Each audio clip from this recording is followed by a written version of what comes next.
Desde El Salvador, en la América Central, transmitimos Química y Finanzas en tu idioma. Un espacio en el que descubrirás la importancia de la química en las áreas de la vida cotidiana, farmacia, salud y hogar, al igual que las finanzas. Consejos prácticos para estabilizar tu economía, aprendiendo sobre el ahorro, inversiones, presupuestos y planificación en casa o en tu negocio. Con ustedes, los licenciados Vilma Aguilar y Armando Hernández. Muy buenas tardes, bienvenidos a tu programa Química y Finanzas en tu idioma, un programa en el cual estaremos desarrollando contenido sobre la química desde un punto de vista sencillo hasta algo más complejo como la fabricación de un fármaco, y además estaremos analizando temas sobre las finanzas personales y contenidos aplicables a las empresas de una forma clara para que cada uno de nuestros oyentes lo puedan utilizar en su día a día. Somos Vilma y Armando y es un gusto presentar en este programa el tema Generalidades de las soluciones inyectables, el cual lo estará desarrollando la licenciada Vilma Aguilar. Muy buenas tardes, Vilma. Buenas tardes, José Armando. Buenas tardes, estimados oyentes. Bienvenidos a una nueva edición de su programa Química y Finanzas en tu idioma. Bueno, este día tenemos el tema Generalidades de las soluciones inyectables. Estas soluciones inyectables que realmente vienen a ser de mucha ayuda en aquellos casos donde las enfermedades se vuelven un poco complicadas y necesitamos que el medicamento actúe de forma más rápida en el organismo y podamos obtener los resultados deseados en un corto tiempo. Bueno, para iniciar sería el que podamos recordar un poco sobre a qué nos referimos cuando hablamos de formas farmacéuticas, y esta es la disposición individualizada en el cual se presentan los principios activos y sus excipientes, y estas formas farmacéuticas pueden ser sólidas, semisólidas, líquidas, gaseosas. Posteriormente, estos medicamentos tienen diferentes vías de administración, siendo a través de la industria farmacéutica que estos se pueden transformar y adquieren esa forma que nosotros estamos buscando, pudiendo ser, por ejemplo, dependiendo, ¿verdad?, a qué tipo de principio activo nosotros nos estamos enfrentando, ¿verdad? Hay algunos principios activos que, por ejemplo, por la composición de ellos, por sus características, solamente pueden ser dados en formas farmacéuticas sólidas, o algo otro solamente pueden ser en formas farmacéuticas de soluciones inyectables. Obviamente, luego de cada uno de los estudios por los cuales pasan todos estos principios activos, se detalla y se llega a la conclusión en su ficha técnica cuál va a ser la forma farmacéutica y la vía de administración idónea que se le tiene que dar a cada uno de estos. Y bueno, ya propiamente cuando se está en la práctica clínica pueden surgir problemas, por ejemplo, que algunos pacientes que puedan tener la dificultad pues para tragar o que son portadores de una sonda nasogástrica, ya que la formulación sólida no es la idónea para este tipo de pacientes y la líquida pudiera no estar aprobada para administrar por vía oral. En estos casos ya se evalúa el que pueda utilizarse otro tipo de vía. Y en este caso, pues lo más recomendable, pues ya puede ser lo que es la vía farmacéutica, que sería la solución, las formas farmacéuticas presentadas líquidas y administradas en forma intramuscular o intravenosa. Entonces, las soluciones inyectables se pueden definir como una forma farmacéutica líquida o semilíquida. También realmente es un líquido que puede ser estéril, debe ser estéril, está constituida por uno o más principios activos que pueden estar disueltos de manera homogénea en un excipiente apropiado y destinada a suministrarse por vía subcutánea, intramuscular, intravenosa, intrarraquídea o vía parenteral. También la podemos definir como líquidos fluidos formulados para ser administrados a través de la piel o las mucosas. Estos productos se deben preparar mediante procedimientos que garanticen el cumplimiento de los requisitos establecidos en las farmacopeas para esterilidad, partículas extrañas, etcétera, y que deben contener, si fuera necesario, inhibidores para el crecimiento de microorganismos. Este tipo de formas farmacéuticas realmente requiere áreas exclusivas propiamente para la producción de ellos, y obviamente cuando se realizan las inspecciones de buenas prácticas de manufactura en los laboratorios, pues los controles que se realizan y las inspecciones que se realizan son mucho más rigurosas por lo mismo, porque esta forma farmacéutica actúa directamente, entra en contacto directamente con la sangre. Entonces, por lo mismo, no podemos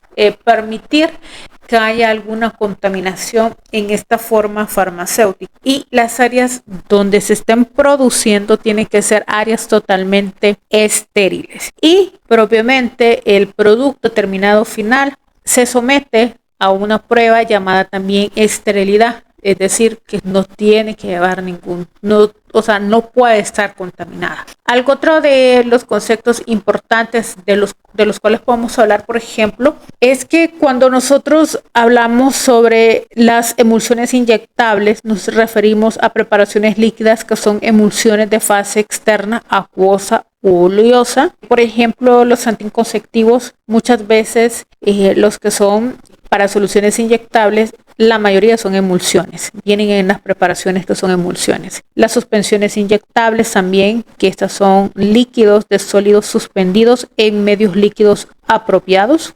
Estas pues tienen la peculiaridad que estas sí no pueden administrarse vía intravenosa o vía intratecal, o por lo mismo porque es una suspensión, es un polvo mucho más fino que va suspendido en cierta cantidad de líquido, y si lo hacemos de esa manera puede tender a tapar por la vía intravenosa que se está administrando.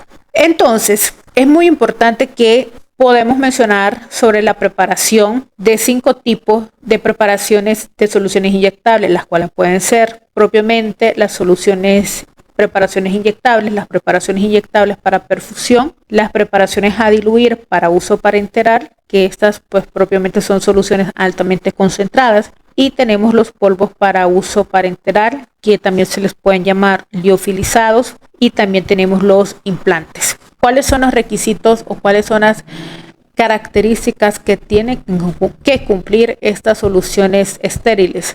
Bueno, tienen que ser homogéneas, tienen que ser libres de pirógenos. En este caso, también la dosificación de esta tiene que ser exacta. Por lo mismo, las dosis que vienen pues son pues prácticamente dosis únicas, o en algunos casos pues pueden venir en viales que pueden ser administrado en dosis hasta 5 dosis, por ejemplo. Tenemos el caso de aquellas soluciones que son multivitaminas, como el complejo B, que vienen en viales por 10 ml, que muchas veces la dosis son 12 ml por 12 ml administrados intercalados. Entonces, el envase es idóneo para que sea propiamente administrado de esa manera, y de igual forma el tipo de cierre, permitiéndole de esta manera a que no pueda contaminarse después de administrar la primera dosis. Tiene que ser estable físicamente, es decir, tomar en cuenta que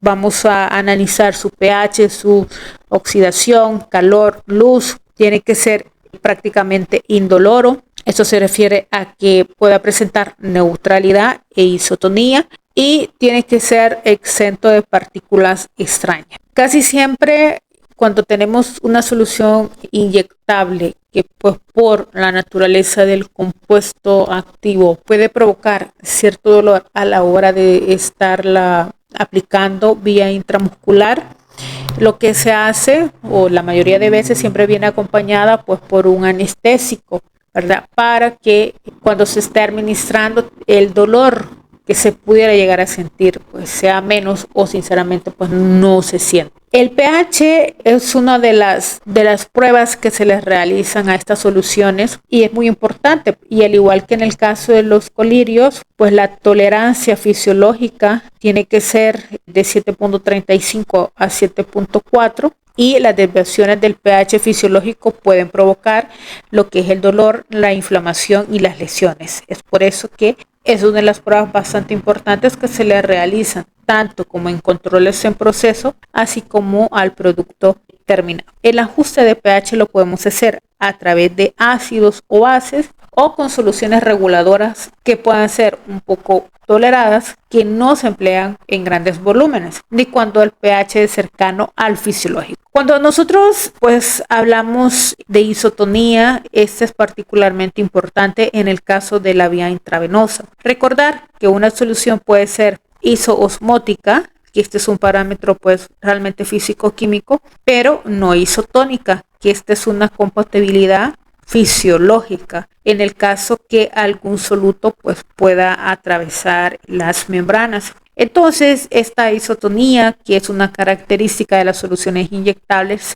se puede controlar mediante un estudio hemolítico, que es la solución más la sangre humana. Pues prácticamente lo hacemos, ¿verdad?, a través de unas pruebas especiales para poder comprobar que esta solución inyectable sí presenta esta característica. Ahora bien, cuando nosotros también estamos ante una aplicación de las soluciones inyectables, también podemos mencionar que estas pueden presentar ventajas y también desventajas a la hora de poder administrarse. Si estamos hablando de las ventajas, esta tiene una acción rápida para emergencias, que es lo que realmente nosotros buscamos, ¿verdad? Que ante alguna emergencia el efecto sea pues prácticamente que inmediato. Es una mejor predicción en los niveles sanguíneos, pues esto va directamente a sangre. La menor dosis, obviamente, porque son dosis únicas, pero como actúan mucho más rápido, vamos a vernos en la necesidad de que la dosis sea menor porque hay una mayor biodisponibilidad. Bueno, también pues prácticamente es una alternativa en pacientes que no puedan tener inconvenientes, por ejemplo, para poder tragar o que tengan algún tipo de impedimento para poder administrar vía oral algún tipo de medicamento. Alguna de las desventajas que podemos mencionar es que esta requiere personal capacitado para poder administrarlo, pues porque aunque sea por ejemplo, nosotros vayamos a aplicar un inyectable vía intramuscular, la persona que vaya a aplicar esa inyección tiene que tener el conocimiento necesario para poder hacerlo, porque el no hacerlo de la manera correcta puede llevarnos a presentar algún tipo de alteración en la zona inyectable, en la zona donde se aplicó, y además puede haber algún tipo de infección. Ya se ha dado el caso que, por ejemplo, hay personas que no tuvieron las medidas higiénicas a la hora de poder aplicar este tipo de soluciones inyectables, y eso se convirtió después en una infección para el paciente. Requiere un equipo de administración. Y alguna otra desventaja que podemos mencionar, pues sí, muchas veces hay un dolor, hay un mayor riesgo por eludir las barreras de defensa y son unas máximas exigencias en lo que es tanto la producción y el control de este tipo de productos. Prácticamente las vamos a aplicar tanto como en cualquier acción farmacológica, es decir, en cualquier tipo de servicio médico. Estas son una de las elecciones de primera, ¿verdad? Por lo inmediato que pueda resultar tener los efectos. También puede ser aplicada, o más bien se aplica en el equilibrio hidroeléctrico, es decir, cuando nosotros pues aplicamos ya lo que son sueros, ¿verdad?, en los pacientes. También para nutrición y diálisis. Sabemos también que hay muchos pacientes que, por ejemplo, han tenido algún tipo de cirugía y posteriormente es a través de algún tipo de sonda que ellos comiencen a alimentarse. Y en el caso pues de la diálisis, que sabemos que cada cierto tiempo ellos tienen que realizar un cambio de catéter para poder estar propiamente realizando este proceso de diálisis, y es también allí mismo que les queda para que fácilmente puedan administrar otro tipo de medicamentos y que sea pues mucho más rápido. Algo bien interesante también que podemos mencionar que cuando nosotros estamos realizando estamos por aplicar este tipo de medicamentos, podemos mencionar que hay vías de administración, o más bien la persona que te lo va a administrar puede hacerlo por vía intradérmica, vía subcutánea, vía intramuscular, vía intravenosa, y así hasta llegar a otras vías que son mucho más complicadas. Las más comunes, pues la vía intramuscular, que esta pues se aplica en el cuadrante superior externo del glúteo o en el músculo deltoides o propiamente en el muslo. En el caso de la vía intravenosa, que se pueden administrar volúmenes pequeños o grandes soluciones acuosas o emulsiones. Y si la preparación es irritante, se debe administrar pequeños volúmenes en forma muy lenta. Y de igual forma tenemos otras vías, como son la vía intraperitoneal, que es cuando aplicamos las soluciones de diálisis, la intracardíaca, que esto es en caso severo de ataque cardíaco para administrar soluciones irritantes o hipertónicas, que esto pues realmente lo hacemos mediante un catéter vascular central. Y tenemos también, por ejemplo, lo que son las vías intrapleural, que esta es la cavidad pleural o pulmón, que es la más usada cuando se trata para remover líquidos. ¿Qué beneficios proporciona el uso de la vía intramuscular frente a la vía oral y en la administración de los medicamentos? Bueno, pues sabemos que la vía es utilizada en el medio sanitario para la administración de fármacos, sobre todo en el entorno de urgencias, aunque antes de indicar un tratamiento de, por ejemplo, intramuscular, nos deberíamos siempre preguntar que si es necesario o está justificado el poder hacerlo y el riesgo-beneficio, si realmente esto va a favorecer al paciente. Bueno, pues prácticamente el hecho de administrarlo de esta manera, las soluciones inyectables, esto realmente se hace cuando realmente se amerita, no porque siempre como primera opción, pues el personal sanitario siempre escoge la vía oral como primera opción. Ahora bien, la vía intramuscular pudiéramos decir que es mucho más rápida. Y bueno, realmente esa es como una concepción un poco errónea, ya que la absorción de los medicamentos vía oral es bastante variable y lenta que la vía intramuscular, sobre todo cuando el paciente tiene un estado general bastante delicado.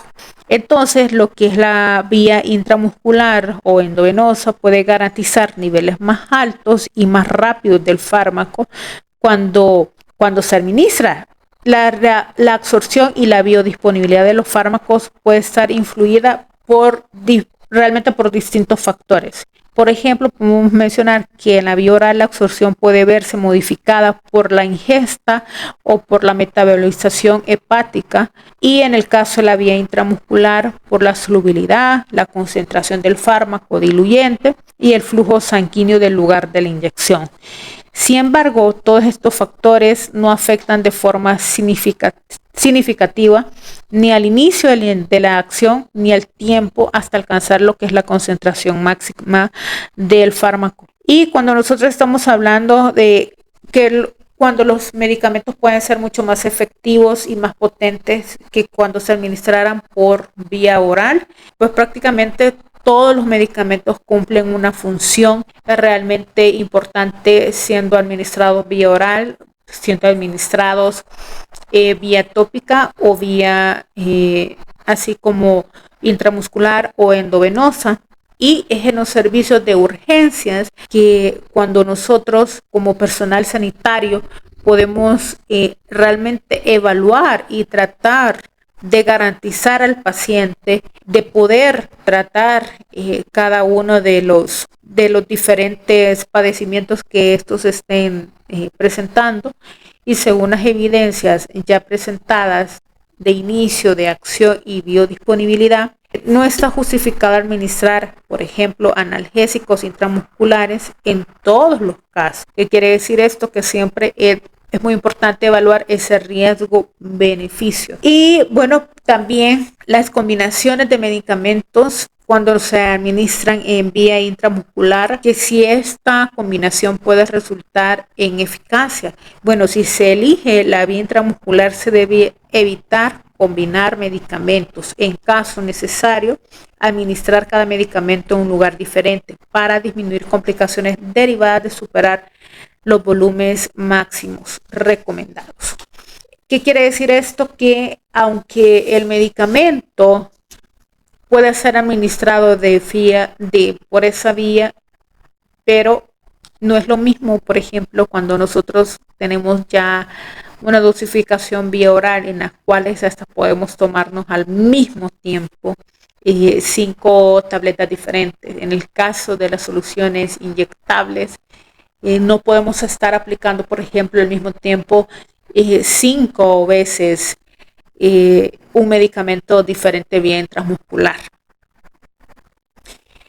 Ahora bien, bueno, para ir finalizando, sabemos que este es un tema bastante complejo y podemos hablar demasiado acerca de las soluciones de inyectables y cómo pues prácticamente estas vienen a apoyar bastante al personal, al médico, y vienen a apoyar bastante al personal de química y farmacia, y cómo el personal de química y farmacia se involucra bastante en la producción de estos medicamentos que, como les vuelvo a repetir, tienen que cumplir y garantizarse que los controles de calidad de estos sean mucho más exhaustivos que si, por ejemplo, nosotros estamos haciendo pues un jarabe. ¿Qué te ha parecido el tema, José Armando? Muy interesante, Vilma. ¿Hay algunos riesgos así adicionales que se puedan presentar en este caso de las soluciones inyectables? Sí, bueno, realmente cuando nosotros administramos las soluciones inyectables, uno de los factores, o podríamos decir, uno de los riesgos que se podía correr es que que la persona que te lo esté administrando no cumpla las medidas higiénicas o realmente no esté adiestrada en poder tomar, por ejemplo, una vena y poder administrar el fármaco, o por ejemplo el poder inyectar a las personas vía intramuscular y que no lo puedan hacer. Otra de las cosas bastante interesantes y que se tiene que, a la hora de, pues en la práctica clínica pues propiamente, es que este tipo de medicamentos vienen en concentraciones, en presentaciones tan pequeñas que cuando te están dando un medicamento hay que tomarnos el tiempo de poder ver la etiqueta de él y estar viendo que efectivamente lo que te están dando en el momento para poder aplicar al paciente es lo que te han dicho que tengas que hacer, porque ya se han dado casos, por ejemplo, que se confunden y lo que están administrando no es realmente lo que había prescrito el médico. Entonces, son situaciones un poquito complejas en el sentido de que como actúan bastante rápido, no nos podemos dar el lujo de estar administrando un medicamento que no corresponde a un paciente. Bueno, esto ha sido todo por este día y nos vamos a ver en una nueva edición de su programa Química y Finanzas en tu idioma. Siempre agradeciendo a Radio Global Coach y PNL por el espacio brindado. Feliz tarde.